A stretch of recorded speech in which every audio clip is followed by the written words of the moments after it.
ఆవిడ ఫోన్ చేసి చెప్పారు మాట్లాడటం అనేది. అవును, అబ్బాయి గారు చూసి ఇది తను చేస్తేనే బాగుంటుందండి జయచిత్ర, షీ హస్ స్కోర్డ్, మేము కూడా దీనికి సెట్ అవ్వము అని ఆవిడ ఫోన్ చేసి చెప్పారు. అనిల్ గారు, అమ్మ మీ సినిమాలు అబ్బాయి గారు ఫేమస్, మా ఇంట్లో నాన్నగారు అమ్మగారు అందరూ మీ ఫ్యాన్స్, ఆయన నన్ను కన్విన్స్ చేసిన విధం చాలా గొప్పగా ఉంది. ఫస్ట్ మీరు చేయను అన్నారట్టుంది కదా, అది ఇది అబ్బాయి గారు అవును చేయను అని చెప్పలేదు, ఆలోచిస్తూ ఉన్నాను యాక్సెప్ట్ చేయకుండా. అదే నన్ను యాక్సెప్ట్ చేస్తారా జనం ఈ క్యారెక్టర్లో అనేది ఏదో ఉందనుకుంటా కదా, నెగటివ్గా ఉంది అని నాలో నాకు ఒకటి. ఎందుకంటే కొడుకునే చంపాలనుకునే తల్లి కదా, పెంపుడు తల్లి, మారుడి తల్లి. అన్ని లాంగ్వేజ్లోనూ హిట్ అయింది, మన తెలుగులో ఇంకా బంపర్ హిట్ అయిపోయింది. ఆ లాస్ట్ పాజిటివ్ అయిపోయింది చూడండి. సొంత కొడుకు అన్యాయం చేస్తున్నాడు, పెంచిన బిడ్డ మనకి కూడా తోడున్నాడు అని ఒక మ్యాటర్ ఉంది కాబట్టి ఆ లాస్ట్ రీల్ కోసం నేను ఒప్పుకున్నాను. ఎస్, అందులో స్కోర్ చేసుకోవచ్చు అని. అదంతా అంటే ఆ క్యారెక్టర్ అంత పండింది కాబట్టి ఆ యాక్సెప్టెన్స్ కూడా జనం దగ్గర నుంచి లభించింది మీకు. అవన్నీ చూసే ఇప్పుడు అనిల్ గారు ఫోన్ చేసి నాకు, మీరు ఇది చెయ్యాలి, మీ సినిమాలన్నీ మేము చూసాం, అబ్బాయి గారు అది చూసాం, మా నాన్నగారు అందరూ కూడా నా దగ్గర మాట్లాడారు స్పాట్లో.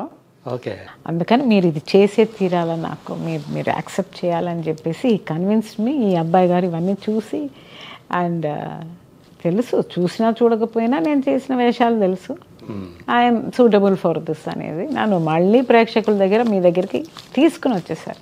అంటే అసలు ఈ క్యారెక్టర్కి జయచిత్ర గారిని తీసుకురావాలన్న ఆలోచన ఎలా కలిగిందో మరి? అంటే పొన్నియిన్ సెల్వంలో నటించిన తర్వాత చేశారు కాబట్టి ఓహో ఈమె చేస్తారు అనే నమ్మకం వాళ్ళకి కలిగి అడిగి ఉంటారు. ఎందుకంటే చాలా సంవత్సరాలుగా లేరు కదా మీరు, తెలుగు సినిమాలో లేరు, దూరంగా ఉన్నారు. ఆలోచన కలగటం, వాళ్ళు మిమ్మల్ని అడగటం, మీరు యాక్సెప్ట్ చేయటం దేవుడి సంకల్పం అది. అంటే బాలకృష్ణ గారు మొదలు కాబట్టి యాక్సెప్ట్ చేశారు. అది కూడా క్యారెక్టర్, కన్సర్న్, డైరెక్టర్ అన్నీ కలిసి వచ్చినాయి, ప్లస్ ద కాంబినేషన్. ఓకే, అంటే డైరెక్టర్ అంటే అనిల్ రావిపూడి గురించి మీకు ఆల్రెడీ తెలుసా, చూస్తుంటారా? ఆయన పటాస్ అని ఒక సినిమా, ఫస్ట్ ఫిల్మ్ ఆయన డైరెక్ట్ చేసినటువంటి ఫస్ట్ ఫిల్మ్ చేసి ఎలా లింక్ అయ్యిందంటే నాకు ఆయన గురించి తెలిసింది బాబు అమరీష్. ఆ పటాస్ వచ్చి ఇది తమిళ్లో మొట్ట శివ కెట్ట శివ అని సూపర్ గుడ్ ఫిలిమ్స్ లారెన్స్ గారి హీరో పెట్టి చేశారు. అప్పుడు నాకు అన్నారు ఇది తెలుగులో అనిల్ గారు చేశారు. ఓకే, నేను ఎంజాయ్ చేశాను ఆ సినిమా చూసి, ఎస్పెషల్లీ ఆ బస్సులోంచి వాటిలోంచి తల్లులు ఎగిరిపోతూ ఉంటారు చూడండి, చాలా రోజుల తర్వాత నవ్వాను నేను పక్క పక్క పక్క పక్క అని. ఉంటుంది. ఆయనతోటి మళ్ళీ ఇవాళ వర్క్ చేస్తానని నేను అనుకోలేదు, ఆయన అప్రోచ్ చేస్తారు మాట్లాడతాను అని. సో అలాగా ఆయన గురించి తెలిసింది నాకు. అట్లా అంటే మీ అబ్బాయి కనెక్షన్ ఉందన్నమాట. సో మీ అబ్బాయి ప్రస్తుతాన్ని తిరిగి వచ్చింది అమరీష్. సో యాక్టర్గా చేశాడు, ఇప్పుడు మ్యూజిక్ డైరెక్షన్లో ఎక్కువ దాని మీద కాన్సన్ట్రేషన్ పెట్టి చేస్తున్నాడు కదా. తెలుగులో తను కూడా, మీరు ఇంతకాలం తర్వాత తెలుగులోకి వచ్చారు, మీకంటే ముందు జస్ట్ కొద్ది రోజుల ముందే తను ఫస్ట్ టైం తెలుగులో చేసినటువంటి రూల్స్ రంజన్ సినిమా వచ్చింది music direction. So cinema box office దగ్గర ఎక్స్పెక్ట్ చేసినంత ఆడలేదు, కానీ తన మ్యూజిక్కి మాత్రం మంచి పేరు వచ్చింది. సో అమరీష్ ఏంటి తన ఆలోచన ఏంటి, తెలుగులో చెయ్యాలన్న దాంట్లో ఉండాడా? ఎందుకంటే ఇప్పుడు దాకా తమిళంకే పరిమితమై ఉన్నాడు కదా. సో వస్తున్నాయి ఆఫర్స్ వస్తున్నాయా తన? ఇప్పుడు ఆ సమ్మోహనుడా సాంగ్, అవును, ఆ పాట బాగా హిట్ అయింది. అవును, చాలా బాగా చేశాడు, కష్టపడి చేశాడు ఆ సినిమా. అండ్ ఆయన వృత్తి ఆయన వరకు కరెక్ట్గా 100% కాంట్రిబ్యూషన్ ఇచ్చాడు, దానికి ఉన్న ఫలితమే సమ్మోహనుడా. ఓకే, సో చాలా అప్రోచెస్ ఉన్నాయి, ఇప్పుడు 4 సినిమాలు లైన్లో ఉన్నాయి తెలుగులో 4. ఎస్ ఒక్కొక్కటి he will be accepting, he's accepted also. So వర్క్కి వెళ్ళేటప్పుడు మనం అది చెప్దాము. Okay, he's very much interested Telugu చేయాలనే దాంట్లో, వెరీ వెరీ ఇంట్రెస్టెడ్. అమ్మకి తను బాగా అటాచ్డేనా? అమ్మకి అటాచ్డ్ అమ్మ బాబు. కొంతమంది అదే రిజర్వ్డ్గా ఉంటారు కొంతమంది. ఇప్పుడు నేను ఇక్కడ ఉన్నాను, అక్కడ విజయదశమి పూజలు ఆయన చేయిస్తున్నాడు అక్కడ. అవునా? ఇంట్లో అమ్మ ఇలా చేస్తారు, మా అమ్మ అలా చేస్తారు, ఇట్లా చెయ్యాలి, ఇది నైవేద్యం చేయాలి, ఈ టైంలో పూజలు చేయాలి, యథాస్థానం నేను అమ్మ వచ్చే వరకు చెయ్యొద్దు, ఇవాళ విజయదశమి, సరే అమ్మ వచ్చాక దేవుణ్ణి యథాస్థానం చేసుకోవచ్చు, ఆ పూజ పునస్కారాలు బాగా చేస్తారండి, అవన్నీ చెప్పించాను నేను. ఓకే, ఫోన్లో మాట్లాడుకొని. ఇప్పుడు మీరు వచ్చే ముందు ఫోన్ తనేనా? బాబే. ఓకే. అమ్మ నేను లైవ్ లో మాట్లాడింది నేను చూశాను, చాలా బాగుందని హీ వాస్ టాకింగ్. నాన్న నీ దగ్గర ఎక్కువ మాట్లాడాలా, సో అందుకని sorry I couldn't continue the talk, ఎందుకంటే ఇక్కడ అందరు వెయిటింగ్ లో ఉన్నారు అని చెప్పాను. Okay mummy carry on. So తను సో మ్యూజిక్ డైరెక్టర్గా మంచి పేరు తెచ్చుకోవాలి కొడుకు అని మీకు ఖచ్చితంగా ఉంటుంది. తనకు నటన కూడా ఇంట్రెస్ట్ ఏమో కదా, మొదట్లో ఉండేదా? అంటే మీరు చూడాలనుకున్నారా, నటుడిగా చూడాలనుకున్నారా? అంటే మీరే ప్రొడ్యూస్ చేశారనుకుంటా కదా ఒక సినిమాని తమిళ్లో. నేను ఒక సినిమా ప్రొడ్యూస్ చేసి మంచి అందులో సందేశం పెట్టాను. నేను సినిమా అనేది చాలా గ్రేట్ మీడియా. సినిమా గురించి చెప్పారు. సినిమా గురించి, సినిమా గొప్పతనం గురించి. So it's a great media. దాంట్లో ఆ సినిమా ఏమైనా మంచి చేయొచ్చు, ఎంత పైకి కూడా మంచి చేయొచ్చు. లాంగ్ ప్రాసెస్లో కూడా సినిమా ద్వారా వాళ్ళ ఫాదరు నాజరు పారాలిటిక్ అటాక్ ఉంటుంది, ఎంతోమంది డాక్టర్స్ చేయలేనిది ఈయన నేషనల్ అవార్డు తీసుకున్న తర్వాత ఆ స్టేజ్లో మాట్లాడేటప్పుడు ఆయనకి పారాలిటిక్ అటాక్ పోద్దంటే సినిమా ఎంత పవర్ఫుల్ అనే దాన్ని మారల్ పెట్టి ఆ సినిమా చేసాము. బాగా పర్ఫామ్ చేశాడు ఆయన. సో 2 విద్యలు నేర్పించాను, రెండిట్లోనూ ఈదుకుంటూ వస్తున్నాడు ఆయన. ఇప్పుడు ఫస్ట్ వచ్చి మ్యూజిక్. అదే, సో పేరు సంపాదించుకుంటున్నాడు. ఒక మంచి తెలుగులో చేసిన ఫస్ట్ ఫిలింకే ఆ పాటలు హిట్ అవ్వటం, మ్యూజిక్ అనేది పేరు తెచ్చుకోవటం అనేది హ్యాపీ అందరికి, మా అందరికి కూడా. సో జయచిత్ర గారి అబ్బాయి యాక్చువల్గా కలవాలనుకున్నారు కానీ ఆ టైం దొరకలేదు. అవును, ఆయన వచ్చే ఇప్పుడు నేను ఇటు వచ్చాను హైదరాబాద్, కానీ గోవాలో ఏదో ఫెస్టివల్కి ఈ సమ్మోహనుడా పాడమన్నారంట. అవునా? He is there in Goa. Okay. ఆయన రేపు ల్యాండ్ అవుతున్నారు చెన్నైకి. He came 2 days before. నేను ఇంకా రేపు బయలుదేరి. జయచిత్ర గారికి ఉన్నటువంటి ఆ పేరు ప్రఖ్యాతులు కానివ్వండి, ఆ గ్లామర్ కానీ, జనాల్లో ఉన్నటువంటి అంటే ఒక రకంగా చెప్పాలంటే మెస్మరైజ్ చేయగలదు ఆ జయచిత్ర గారు అనే పేరు అయితే ఉంది మీకు.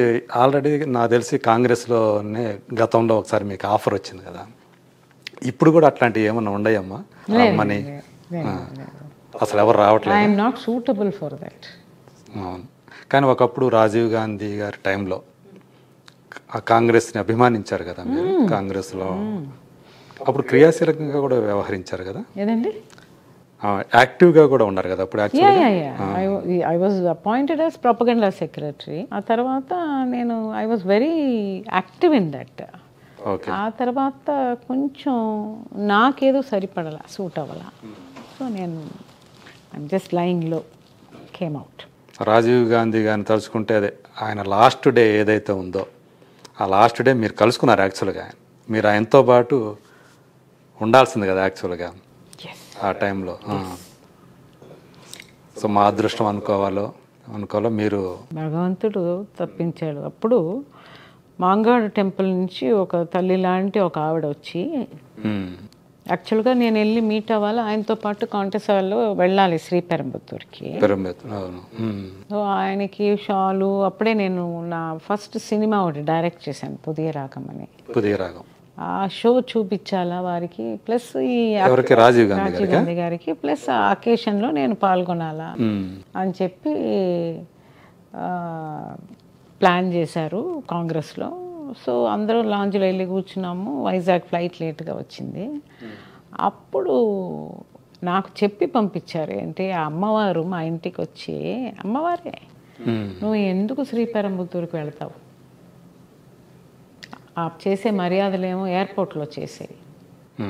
ఎవరు? అమ్మాజీ గారు, తల్లి, మహాతల్లి, మాంగాడు అమ్మవారే. ఆ రూపంలో ఒక ఆవిడ వచ్చి, బయలుదేరే టైంలో శ్రీపెరంబత్తూరుకి వెళ్ళే టైంలో ఎయిర్పోర్ట్కి వెళ్ళి ఆయనతో పాటు వెళ్ళాలి. ఆ టైంలో వచ్చి చెప్పి నా మూడు మార్చి, అప్పుడు ఎయిర్పోర్ట్లో ఆయన డైరెక్ట్గా వచ్చారు. మేము లాంజ్లో కూర్చున్నాము, వైజాగ్ ఫ్లైట్ లేట్. అప్పుడు వచ్చి, sir please give me some time. ఆ పుదియ రాగం సినిమా ఎందుకు తీశానంటే దీనికే. అలాగొచ్చింది link. There is a show here sir, let me start that and come and join with you.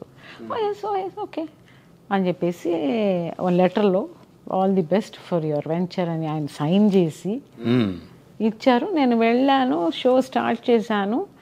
ఇంకా వెళ్ళే ముందు న్యూస్ అది వచ్చింది అలాగా.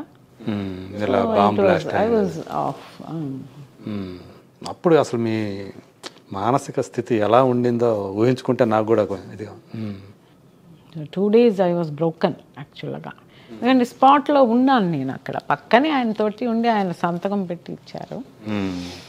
సో అది ఒక occasion. Anyway let's come to this happy Vijayadashami occasion. అదేలేండి ఆయన అంటే అసలు దాని గురించి రాజకీయాల గురించి వచ్చి అంటే ఇంత కరిష్మా ఉన్నామే ఇంత పాపులారిటీ ఉన్నామని వస్తూ ఉంటారు కదా ఈ రోజుల్లో. అందరూ కూడా సినిమా తారలు వెంటబడుతున్నారు కదా రాజకీయ పార్టీల వాళ్ళు. అలా మీ ఎవరన్నా అడిగారా ఏంటి? తమిళనాడులో అంటే మీరు కొంచెం స్టాలిన్ గారికి అంత సన్నిహితంగా ఉంటారని విన్నాను. అందరూ ఫ్యామిలీ ఫ్రెండ్సేనండి. దుర్గా స్టాలిన్ గారి వైఫ్ కానీ, సెల్వి కానీ, కరుణానిధి గారి డాక్టర్ అందరూ నా ఫ్రెండ్స్. సో మాట్లాడుకుంటాం ఫ్రెండ్లీగా అంతే. వాళ్ళు ఎప్పుడు మీరు మీ సేవలు కావాలని అంటాం కానీ అట్లాంటి చాలా వాళ్ళు అడిగారు, అన్ని దీంట్లోనూ అడిగారు. బట్ నేను నా ఉద్దేశాన్ని నేను చెప్పాను. ఓకే, హాయిగా సంతోషంగా ఉన్నాను ఇక్కడ. అదే అందుకని ఐఎమ్ ఫీలింగ్ నాకేది సంతోషమో అది చేసుకున్నాను. సో సంతోషం అన్నా కదా, మీకు హ్యాపీయెస్ట్ మూమెంట్ అంటే ఏం చెప్తారు? చాలా ఉన్నాయండి. అంటే టర్నింగ్ పాయింట్ అని అది ఒకటి ఉంటుంది కదా మీ లైఫ్కే ఒక టర్నింగ్, ఇక్కడి నుంచి మారిపోయింది అన్న టైం ఏది? వెరీ ఫస్ట్ నా సోగ్గాడు హిట్ అయినప్పుడు, నా ఫస్ట్ కురతి మగన్ హిట్ అయినప్పుడు, నాకు బాబు పుట్టినప్పుడు. ఓకే, ఇవాళ ఒకే తల్లి కొడుకులు ఒకే ఇండస్ట్రీలో ఉన్నాము అనేది అనుకునేటప్పుడే ఇట్ ఈస్ సంథింగ్ అబ్ నార్మల్. ఎక్కడా లేదు. అవును, తల్లి కొడుకులు ఒకే ఇండస్ట్రీలో లేరు. ఆయన పాట హిట్ ఇచ్చారు నాకు, భగవంతుడు బాలకృష్ణ గారి ద్వారా, అనిల్ గారి ద్వారా నాకు ఈ హిట్ ఇచ్చారు. జయసుధ గారి అబ్బాయి ఒక సినిమా ఏదో చేశారు, మళ్ళీ కనిపించలేదు అది. బట్ మీరు అట్లా కాదు, మీరు ఉన్నారు, తను మ్యూజిక్ డైరెక్షన్లో కంటిన్యూ అవుతూ ఉన్నాడు. అది ఇంకెవరు నాకు తెలిసి సెపరేట్ కలయిక ఇది. జయసుధ గారితో ఇప్పుడు ఫ్రెండ్షిప్ నడుస్తుందా మీకు? అందరూ ఫ్రెండ్సేనండి, అందరూ ఫ్రెండ్సే. అదే జయసుధ గారు కూడా ఒకసారి చెప్పారు, మేము మంచి ఫ్రెండ్స్మే కానీ ఒకసారి కటకటాల రుద్రే టైంలో కొట్టుకున్నామని చెప్పారు. మీరే ఇంటర్వ్యూ తీశారు, అవన్నీ వేశారు కదా.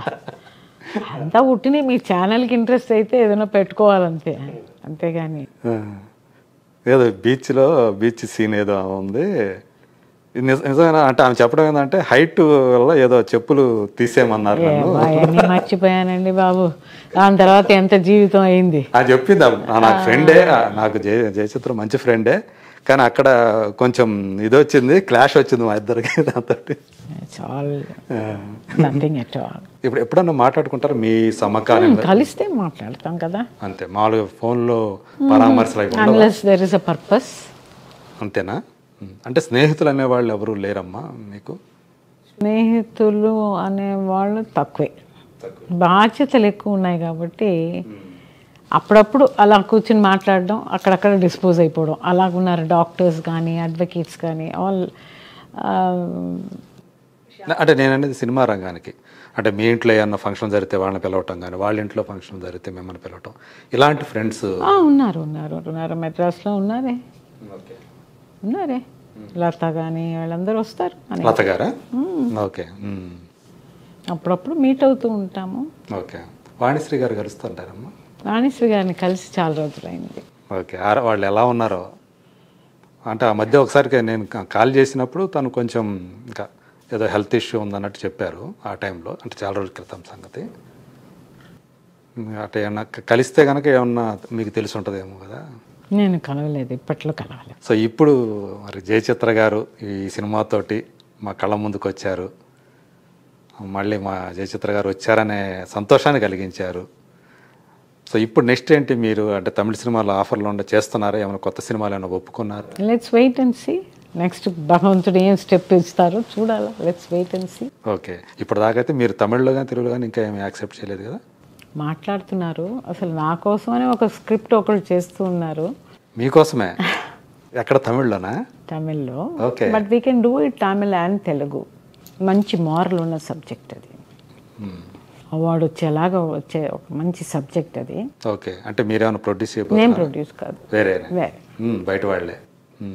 సో మీ మీద అభిమానంతో స్క్రిప్ట్ రెడీ చేస్తున్నారు అన్నమాట. చాలా సంతోషం అమ్మా.